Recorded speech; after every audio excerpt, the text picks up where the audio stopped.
রাষ্ট্র সংস্কারে যে সুযোগ তৈরি হয়েছে তা যেন বেহাত না হয় সেজন্য সকলকে সজাগ থাকার আহ্বান জানিয়েছেন জাতীয় ঐক্যমত্য কমিশনের সহ সভাপতি অধ্যাপক আলী রিয়াজ।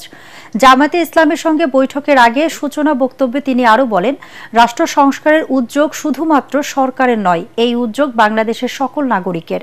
এ সময় ২৪-এর গণ অভ্যুত্থানে যে নতুন বাংলাদেশের সৃষ্টি হয়েছে সেই অগ্রগতি যেন ব্যর্থ না হয় সেজন্য সকলকে ঐক্যবদ্ধ থাকার আহ্বান জানান জামায়াতের নায়েবে আমির সৈয়দ আব্দুল্লাহ মোহাম্মদ তাহের।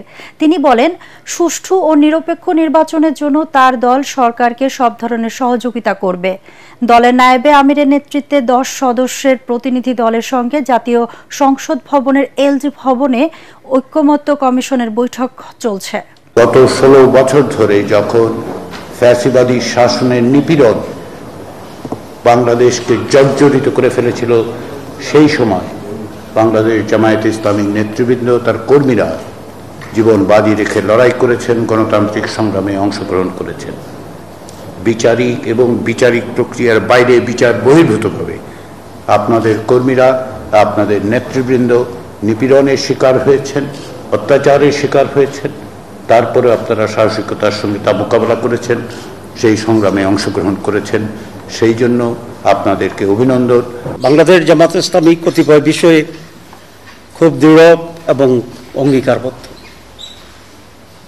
প্রথম হচ্ছে বাংলাদেশের স্বাধীনতা এবং সার্বভৌমত্বের ব্যাপারে আমরা কোনো রাষ্ট্রের রক্তচক্ষুকে ভয় করি না এবং কারো ইন্টারফারেন্স আমাদের স্বাধীনতার প্রশ্নে আমরা এটা স্বীকার করি না এবং করতে আমরা দেব না আমাদের সাধ্যমতো। অবশেষে সরিয়ে দেওয়া হলো খুলনা প্রকৌশল ও প্রযুক্তি বিশ্ববিদ্যালয় কুয়েটের ভিসি ও প্রো ভিসিকে। শিক্ষার্থীদের দাবির মুখেও পদত্যাগ না করায় ভিসি অধ্যাপক ডক্টর মাসুদ ও প্রো ভিসি অধ্যাপক ডক্টর শেখ শরীফুল আলমকে অব্যাহতি দিয়ে প্রজ্ঞাপন জারি করেছে রাষ্ট্রপতির কার্যালয়। তাদের নিজ নিজ বিভাগে সংযুক্ত করা হয়েছে। ৩৭ শিক্ষার্থীকে বহিষ্কারের প্রতিবাদে তাদের পদত্যাগ দাবি করে আসছিলেন কুয়েটের শিক্ষার্থীরা। আমরণ অনশন শুরু করলে সেখানে যান শিক্ষা উপদেষ্টা সিআর আবরার। তার অনুরোধেও ভিসি প্রো ভিসি পদত্যাগ না করায় আইন অনুযায়ী তাদের সরিয়ে দেন বিশ্ববিদ্যালয়ের আচার্য রাষ্ট্রপতি।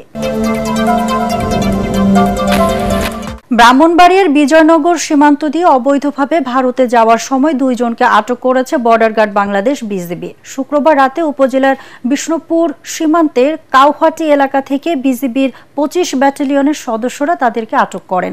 আটককৃতরা হলেন কুমিল্লার মুরাদনগর উপজেলার করিমপুরের অধীন চন্দ্র দাসের ছেলে গৌতম চন্দ্র দাস ও তার স্ত্রী কবিতা রানী দাস। তাদেরকে জিজ্ঞাসাবাদে জানা যায়, ভারতের আগরতলার বসবাসরত গৌতম চন্দ্র দাসের শাশুড়ি মৃত্যুবরণ করায় শ্রাদ্ধ অনুষ্ঠানে অংশ নিতে তারা সেখানে যাওয়ার চেষ্টা করছিলেন। তাদের বিরুদ্ধে বিজয়নগর থানায় মামলা হয়েছে। ভূস্বর্গ হিসেবে পরিচিত কাশ্মীরে এখন বাজছে যুদ্ধের দামামা। সীমান্তে গোলাগুলির পর যুদ্ধের প্রস্তুতি নেওয়া শুরু করে দিয়েছে ভারত ও পাকিস্তান। স্থলে সেনা মোতায়েন বৃদ্ধি, ট্যাঙ্ক বাহিনীর প্রস্তুতি, সাগরে সাবমেরিন ও আকাশপথে অত্যাধুনিক যুদ্ধ বিমানের মহড়া বানিয়েছে দুই দেশই। কাশ্মীরের পেহেলগামে জঙ্গি হামলার পর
ঘণ্টায় নিয়ম করে উড়েছে ভারতের অত্যাধুনিক যুদ্ধ বিমান রাফাল।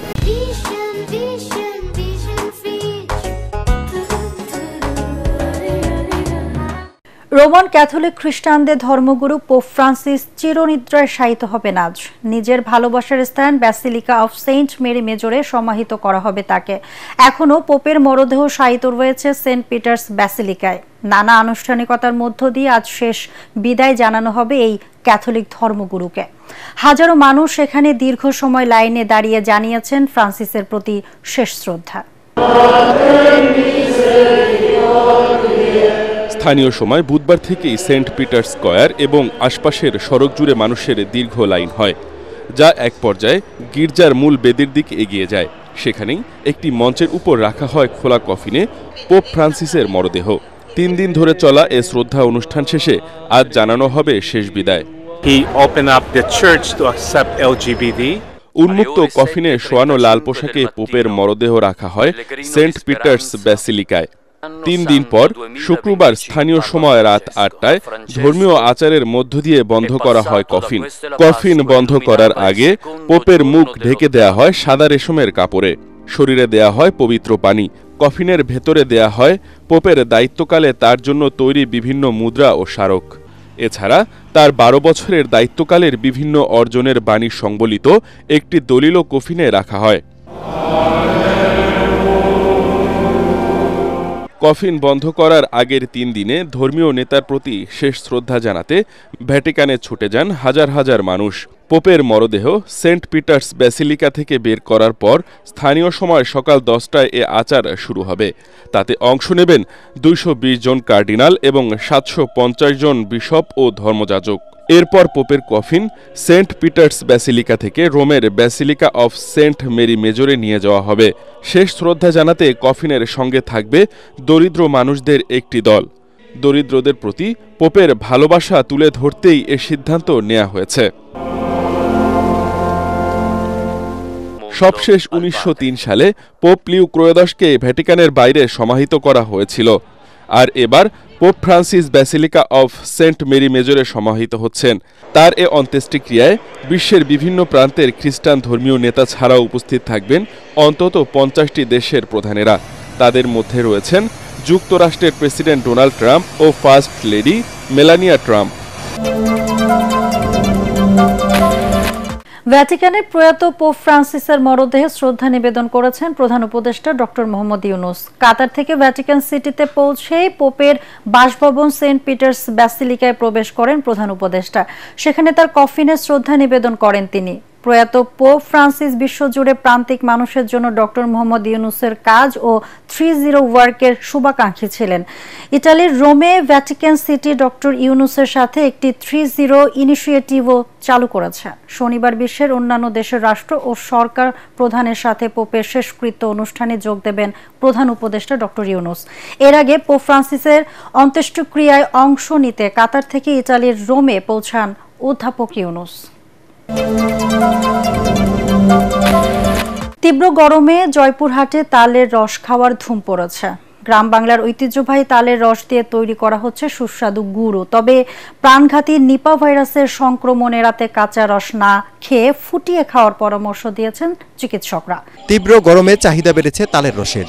জয়পুরহাটের খেতলাল উপজেলার আচরাঙ্গা দিঘি ও মাহমুদপুর সহ বিভিন্ন এলাকার মোড়ে মোড়ে এভাবেই তালের রস বিক্রি করছে গাছিরা।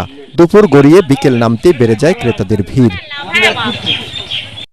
রাসাঙ্গার দিকে অনেক লোকজন বেড়াতে আসে এবং তারা রসটা খায় এবং তারা বলে খুব সুন্দর রস। গুড়ের কেজি যেটা দানা এটার কেজি হলো 200, আর যেটা লালি বলে এটার কেজি হলো 150 টাকা। রস 10 টাকা গিলাস বেশি, মানে 40 টাকা লিটার। চৈত্র মাস এলেই কয়েক হাজার তাল গাছ থেকে শুরু হয় রস সংগ্রহ।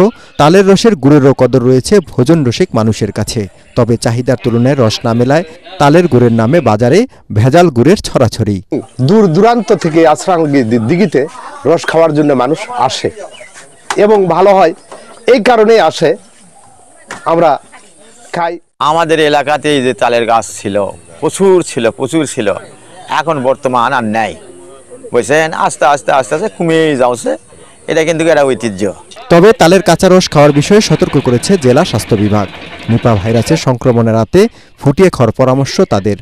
নিপা ভাইরাস এই বাদুড়ের মাধ্যমে ছড়ায়।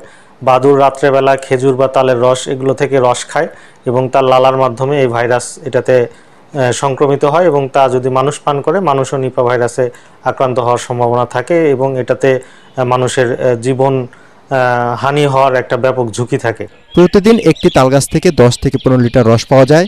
প্রতি লিটার রস বিক্রি হচ্ছে 50 টাকা কেজিতে, আর গুড় বিক্রি হয় 150 থেকে 200 টাকা কেজি দরে।